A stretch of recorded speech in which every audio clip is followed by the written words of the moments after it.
To have the life of a dog. Man, it must just be so rough.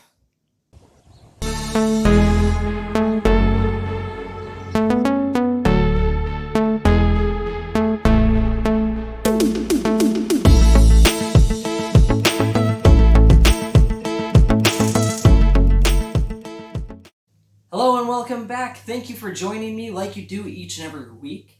I really appreciate the fact that you take this time out and watch these videos by yourself or with your family.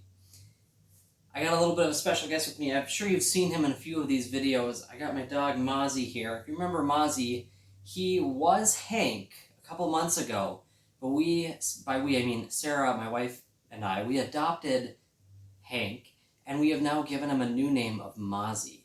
The reason we gave him a new name is when you adopt a shelter dog, it's okay to give them a new identity, and that way they get a fresh start, and that way they can be part of your family from a new beginning.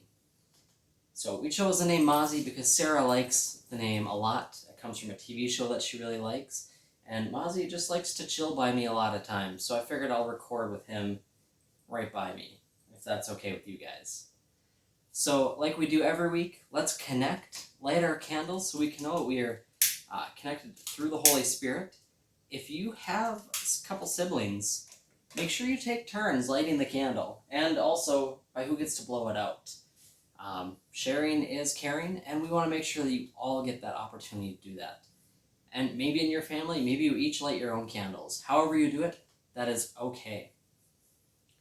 For our story today, we are going to do something a little bit different. I will read the story, but intermixed with certain things are going to be little video clips throughout the story. It's going to be a little bit different, but I like to change things up a little bit. And speaking of changing things up, in a couple of weeks, I need your help because I'm going to be doing a cool thing with a video, but I don't have all these things I need.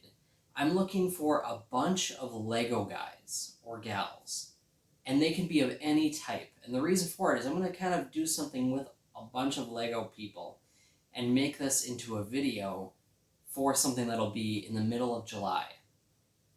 It's going to be really cool, a little bit different, but I think it'll turn out really neat. But I only have like 3 Lego people.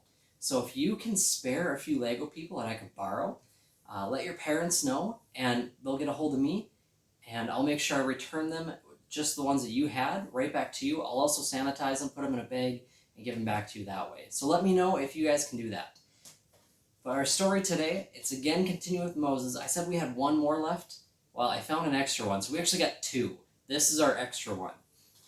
It comes from Exodus chapter 16, verses 1 through 18, and chapter 17, verses 1 through 7. But on our Spark Storybook Bibles, we can find that on page 90. Again, Exodus 16, 1 through 18, and 17, 1 through 7, or page 90.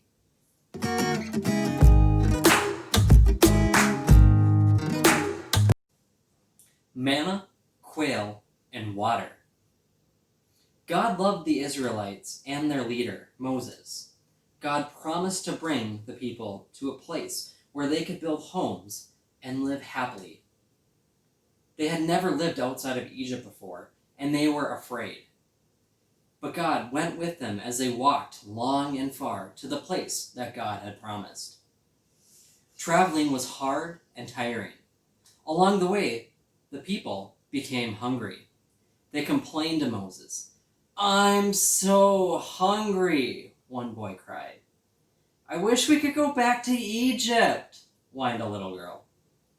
"At least we had food to eat there," her stomach growled. The people missed their dinners of meat and bread. The Israelites didn't know that God heard them complaining. And that evening, something strange happened. Tiny birds called quails appeared everywhere. God sent the quails so the people could eat meat.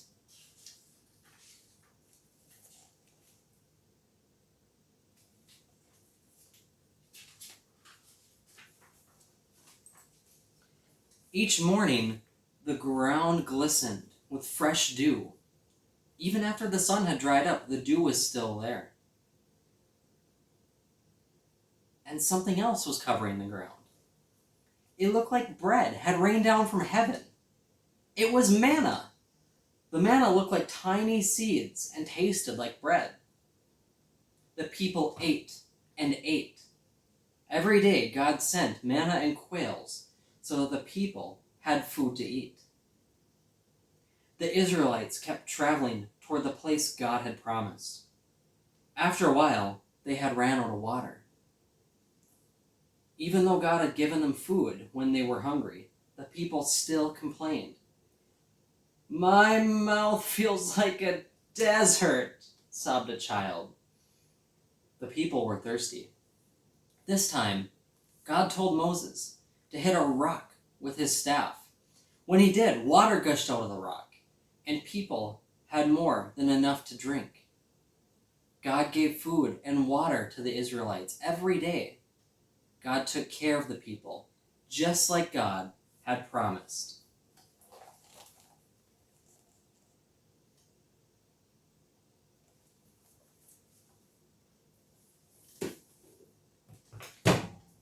So as you can tell in today's story, our people who were freed from Pharaoh and who had run away, and Moses parted the Red Sea last week, they're now on their way to the land that God had promised them.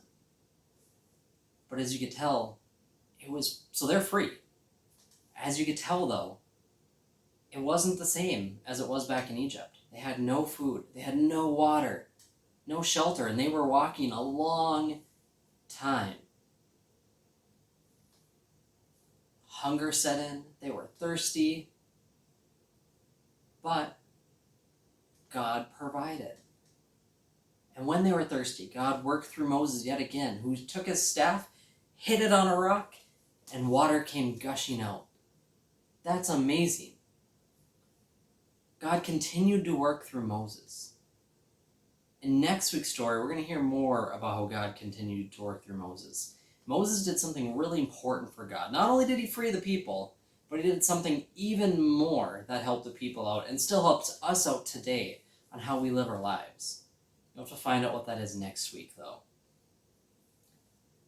But one thing to remember from today is that God provides us with what we need.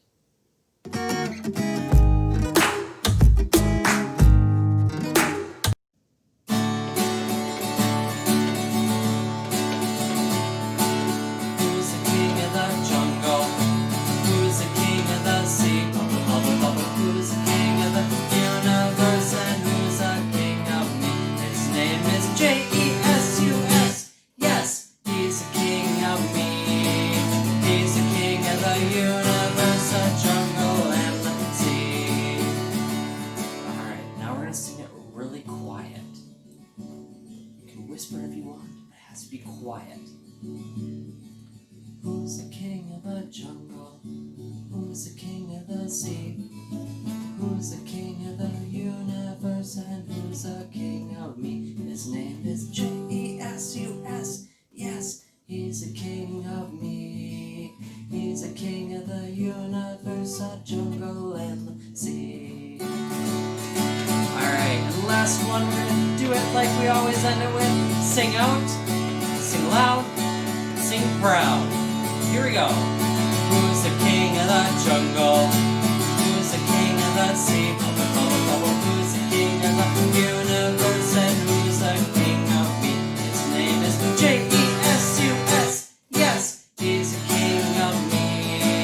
He's the king of the universe, the jungle and the sea. Alright, thank you again for joining me this week. Just a quick reminder, I need some help with some Lego people. So if you have that, talk to your parents and see if I could borrow them to make our video in a couple of weeks. And other than that, stay safe this weekend. If you see fireworks, be amazed. Make sure to say ah and ooh and all of that fun stuff. But always stay safe, stay healthy, and we will see you again later. Bye now.